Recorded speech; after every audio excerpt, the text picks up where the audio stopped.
शहीद होने के लिए, मरने के लिए, जेल जाने के लिए, केस खाने के लिए सिर्फ दलित, पिछड़ा और वंचित, और मलाई खाने के लिए मुट्ठी भर 10% आप लोग। कई लोग कह रहे हैं कि आपने मनु और स्मृति का एक पेज जो है जलाया। अगर आपके पास पैसा है या हिम्मत है तो आप पूरा किताब जलाते हैं मनु और स्मृति का। कौन लोग कह रहे हैं कि देश मनुस्मृति पे नहीं चल रहा है? हमसे तो पूजा का भी अधिकार छीना गया। किन लोगों ने हमारा अधिकार छीना? संविधान ने हमारा अधिकार छीना। और आज भी कौन सड़कों पे है? देश के 90% बहुजन आज देश के 10% संसाधनों पे भी काबिज नहीं है, और देश के 10% लोग देश के 90% संसाधनों पे विश्वविद्यालयों में काबिज हैं। आखिर ये कैसे हुआ? मनुस्मृति में ही कहा गया है, अगर वो ब्राह्मण नहीं है, अगर दूसरे जाति का लोग है, तो कथा कहने पे उनके मुंह में गर्म रॉड डाला जाएगा, कान में शीशा पिघलाकर डाला जाएगा। ये तो मनुस्मृति है जो आज भी कहीं ना कहीं ये घटना हमको देखने को मिलती है। और एक बात, अगर समानता की बात संविधान करती है और मनुस्मृति भी करती, तो यूजीसी तो कर रही है कि समानता लाइए। मनु और स्मृति के आड़ में जो है आप कहीं ना कहीं ब्राह्मणों को टारगेट कर रहे हैं, स्वर्ण जातियों को टारगेट कर रहे हैं,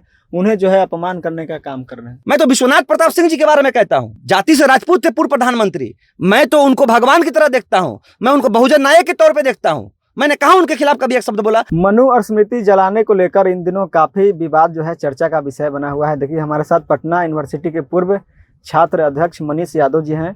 आपने जिस तरह से मनु और स्मृति को जलाया है उसको लेकर कहा जा रहा है कि जब बाबा साहब भीमराव अम्बेडकर ने कई वर्षों पहले मनु और स्मृति को जला ही दिया, तो अब उसमें बचा क्या है और इसको जलाकर आप क्या दिखाना चाहते हैं? देखिए, मैंने कहा कि देश संविधान से चलेगा। इसके पीछे एक गहरा सच ये है कि ये देश में आज भी बहुत सारे ऐसे लोग हैं जो मनुस्मृति को ही देश का पहला संविधान मानते हैं। बहुत सारे ऐसे लोग हैं। मैंने इसीलिए कहा कि देश संविधान से चलेगा। आज भी गैर बराबरी की परंपरा है। आज भी आप गांव में चले जाइए, आप सर उठा के चल नहीं सकते हैं।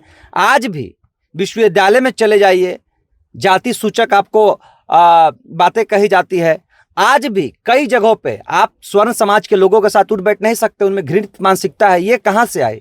ये वर्ण व्यवस्था कहाँ से आई? मनुस्मृति से। जिस वर्ण व्यवस्था पे आज भी देश के कोने कोने में, राजस्थान चले जाइए, बिहार ही आइए, गांव सुदूर इलाके में आइए, हर जगह ये चलन और प्रथा आज भी आपको देखने को मिलेगी, जहां संविधान नहीं, मनुस्मृति की सोच के लोग ही कहीं ना कहीं हैं। और ऐसे लोगों के लिए मैंने कहा कि अच्छा, आप एक बात बताइए, संविधान तो बहुत पहले लिखा गया, लेकिन उसके बाद भी घोड़े पे चढ़ने पे मारी गई। कथा कहने पे एक जादव को कथा कहने पे यूपी में टिक्की कबार ली गई, मुंह पे किया गया। तो अगर संविधान लागू होता तो क्या, अगर संविधान पे चलने वाले लोग होते हैं, अगर उनके अंदर मानसिकता होती कि संवैधानिक, तो संविधान में तो बराबर का अधिकार दिया गया है। हर लोग कथा कह सकता है, कथा सुन सकता है। ये तो मनुस्मृति में ही कहा गया है कि कथा कहने वालों पे, अगर वो ब्राह्मण नहीं है, अगर दूसरे जाति का लोग है, तो कथा कहने पे उनके मुंह में रॉड का गर्म रॉड डाला जाएगा, कान में शीशा पिघलाकर डाला जाएगा। ये तो मनुस्मृति है जो आज भी कहीं ना कहीं ये घटना हमको देखने को मिलती है। तो ये तो मनुस्मृति मानने वाले लोग ही है ना। मेरा तो मैसेज वहीं से साफ था। और एक बात, अगर समानता की बात संविधान करती है और मनुस्मृति भी करती, तो यूजीसी तो कर रही है कि समानता लाइए। विश्वविद्यालय में हर छात्र एक समान हो। अगर आज विश्वविद्यालय छोड़ के स्टूडेंट जा रहे हैं, अगर आज विश्वविद्यालय में स्टूडेंट को पढ़ने नहीं दिया जा रहा है, जात देखकर अगर इंटरव्यू में नंबर दिया जा रहा है कि यूपीएससी बीपीएससी में नहीं आगे जा पाए, पीएचडी में नामांकन नहीं ले जा पाए, तो ये कौन लोग हैं? संविधान तो समानता की बात करती है, लेकिन ये जो यहाँ लोग जात देकर समानता नहीं ला पा रहे हैं, गैर बराबरी की चीजों को देख रहे हैं, ये तो मनुस्मृति मानने वाले लोग ही हैं। इसीलिए मैंने मनुस्मृति जलाया और मैं हर बार इसका विरोध करूंगा। क्यों? कई लोग कह रहे हैं कि आपने मनु और स्मृति का एक पेज जो है जलाया। अगर आपके पास पैसा है या हिम्मत है तो आप पूरा किताब जलाते हैं मनु और स्मृति का। देखिए, मैंने एक संकेत दिया है, ठीक है ना। मैंने एक संकेत दिया है कि ये देश संविधान से चलेगा। मैं फजूल बातों पे नहीं जाना चाहूंगा, कौन क्या कह रहा है। मेरा साफ मकसद है, यूजीसी की लड़ाई है, और यूजीसी की लड़ाई जो नियम लाया गया है वो पूरी तरह से यूजीसी समानता की बात करती है। हमें अपना अधिकार चाहिए, हमें सम्मान से जीने का हक चाहिए विश्वविद्यालय में, और हमारी लड़ाई पूरी तरह से कंप्लीट उन लोगों से है जो यूजीसी के खिलाफ सड़कों पे हैं, जो मनुस्मृति को मानने वाले लोग सड़कों पे हैं, उनसे मेरी लड़ाई है।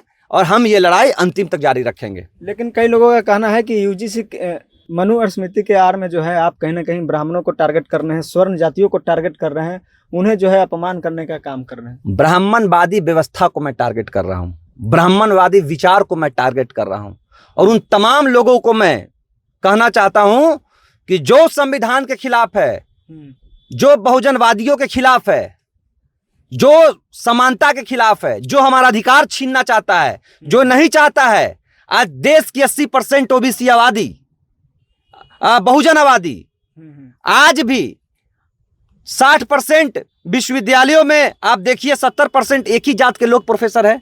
देश के 45 केंद्रीय विश्वविद्यालयों में आप चले जाइए, 40 से 41 स्वर्ण जाति के वीसी है, 90% यही लोग प्रोफेसर हैं विश्वविद्यालयों में। आप प्राइवेट इंस्टीट्यूशन में आइए, निजी क्षेत्रों में सबसे ज्यादा यही लोग बैठे हुए हैं। तो आरक्षण कौन लेकर बैठा हुआ है? आप लोग आरक्षण लेकर बैठे हुए हैं। मंदिरों में आप सिर्फ पूजा करवा रहे हैं। ये तो मनुस्मृति में ही कहा गया है ना कि पूजा का अधिकार सिर्फ ब्राह्मणों को है। संविधान में तो कहा गया है कि हर लोग जिसको ज्ञान है वो पूजा पाठ करवा सकता है। तो क्या मनुस्मृति पे देश नहीं चल रहा है? कौन लोग कह रहे हैं कि देश मनुस्मृति पे नहीं चल रहा है? हमसे तो पूजा का भी अधिकार छीना गया। किन लोगों ने हमारा अधिकार छीना? संविधान ने हमारा अधिकार छीना। और आज भी कौन कौन सड़कों पे है? संविधान को मानने वाले अगर लोग होते हैं तो स्वागत करते यूजीसी के इस फैसले का। ये मनुस्मृति को मानने वाले लोग हैं जो आज कहीं ना कहीं यूजीसी के खिलाफ सड़कों पे हैं। यानी देश संविधान से नहीं मनु और स्मृति से चल रहा है आपके कथन अनुसार।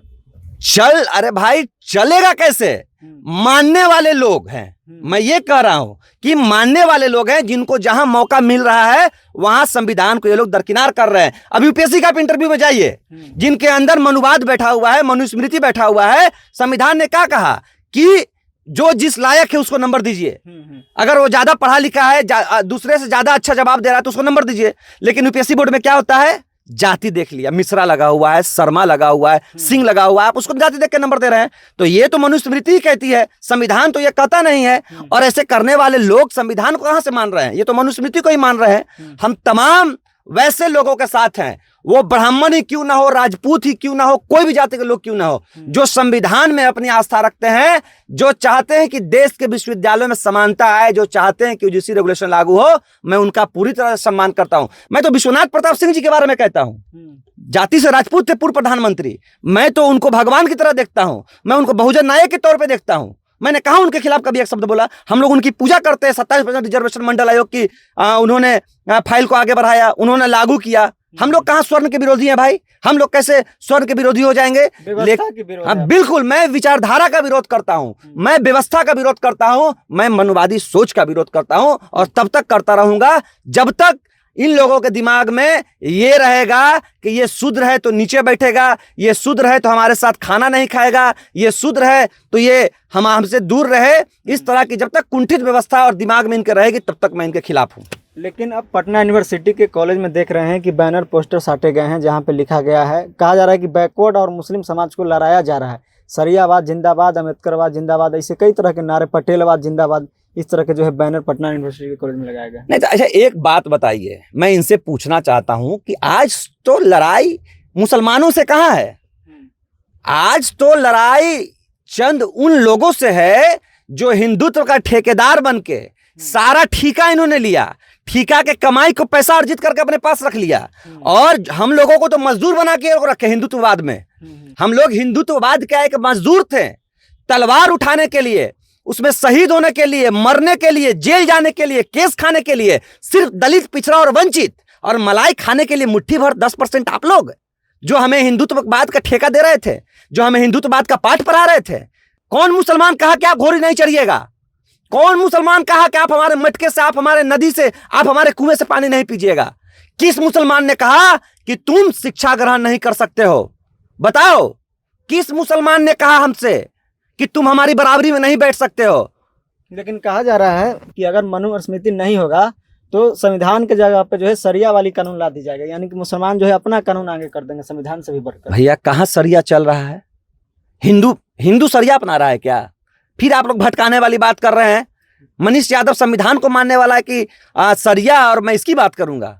कहां सरिया लागू है इस देश में? कहना है कि मनु और स्मृति के कारण ही संविधान बचा हुआ है, नहीं तो सरिया कानून लागू हो जाएगा। मनु स्मृति के कारण, मनु स्मृति संविधान को बचाएगी। इतनी औकात हो गई मनु स्मृति की कि संविधान को बचाएगा। जिस मनु स्मृति में शूद्र को साथ में बैठने पे कमर में रॉड से दागने की बात कहे, जिस मनुस्मृति में ग्रंथ को सुनने पे कान में शीशा पिघला के डालने के शूद्र को कहे, जिस मनुस्मृति में महिलाओं को बीज समझा जाए, खेत समझा जाए और पुरुषों को बीज समझा जाए, बच्चा पैदा करने का जिस मनुस्मृति में महिलाओं को की बात की जाए, सिर्फ जिस महिलाओं को कहा जाए कि आपको घर से बाहर पैर निकालने की इजाजत नहीं है, वो मनुस्मृति संविधान को बचा कर रखे हुए है।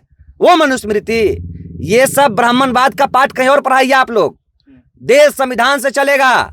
ये जो कुंठित व्यवस्था कहीं कहीं है, ये भी हम लोग खत्म कर देंगे। और सीधी लड़ाई यूजीसी के समर्थक और यूजीसी के खिलाफ वाले लोगों में है। और ये मुसलमान से लड़वाकर कोई सरिया इस देश में लागू नहीं है। जो लोग कर रहे हैं वो भ्रमित कर रहे हैं। ये लड़ाई सिर्फ उनसे है जो हमें हिंदुत्व के नाम पे तलवार थमा दिया, कभी झंडा थमा दिया, कभी कामर थमा दिया। और जब कलम हमें थामने की बात आई, जब नौकरी और अवसर रोजगार की बात आई, तो हमें इन्होंने सबसे पिछड़ी पंक्ति में खड़ा कर दिया। आज अग्री पंक्ति में आने का समय है। आज कलम उठाने का समय है। अपने अधिकार, बाबा साहब के दिए गए सम्मान और संविधान की लड़ाई लड़ने का समय है। ये लोग हमेशा हर बार कभी गोदरा, कभी राम मंदिर के नाम पे हमें लड़वाएं, हमें करवाएं, और ये लोग बीसीसीआई के चेयरमैन बन जाए, ये लोग चुनाव आयोग के अध्यक्ष बन जाए, ये लोग राम मंदिर के अध्यक्ष बन जाए, और हम लोग उसके बाहर बैठकर मोची बने, उसके बाहर बैठकर हम लोग दुकानें लगाएं। ये हमारी स्थिति कर दी है इन लोगों ने, और इन लोगों के खिलाफ लड़ाई है। अब सीधा हक, सम्मान, सुरक्षा और संविधान की बात होगी। हमें एकदम किसी मुस्लिम भाइयों में नहीं उलझना है। हमें इनसे सवाल करना है कि आखिर इतने वर्षों से हम तुम्हारे पीछे चले, हम तुम्हारे साथ लड़ाई लड़े, लेकिन हमें क्या हासिल हुआ? देश के 90% बहुजन आज देश के 10% संसाधनों पे भी काबिज नहीं है, और देश के 10% लोग देश के 90% संसाधनों पे, विश्वविद्यालयों में काबिज हैं। आखिर ये कैसे हुआ? हमें सिर्फ लड़ाई की आग में झोंका गया, हमें सिर्फ लड़वाया गया एक दूसरे से। हमारे हाथ में सिर्फ तलवारें और बंदूकें दी गई। हमारे हाथ में जब कलम पकड़ाने की बारी आई, तो ये लोगों सड़कों पर उतरकर हमारा विरोध करते रहे। तो चलिए, तो देखिए हमारे साथ मनीष यादव जी थे, जिस तरह से मनुस्मृति को लेकर काफ़ी विवादों में घिरते हुए नजर आ रहे हैं। और कहा जा रहा है इनको कि कहीं ना कहीं राजनीतिक चमकाने के लिए इस तरह का जो है प्रयोग किए हैं। लेकिन इन्होंने साफ तौर पे कहा कि हमारी जो लड़ाई है यूजीसी को लेकर है, जिस तरह से मुद्दा को भटकाया जा रहा है, और यूजीसी को लेकर जिस तरह से सुप्रीम कोर्ट का अभी तक कोई आधिकारिक फैसला नहीं आया, तो उसको लेकर इन्होंने काफ़ी सक्रियता भी दिखाई है। तो देखिए, इनसे कई मुद्दों को लेकर हमने बातचीत की है। बातचीत पर आप अपनी राय हमें दे सकते हैं। आप देख रहे थे द एक्टिविस्ट। मैं उन कुमार, बहुत बहुत धन्यवाद।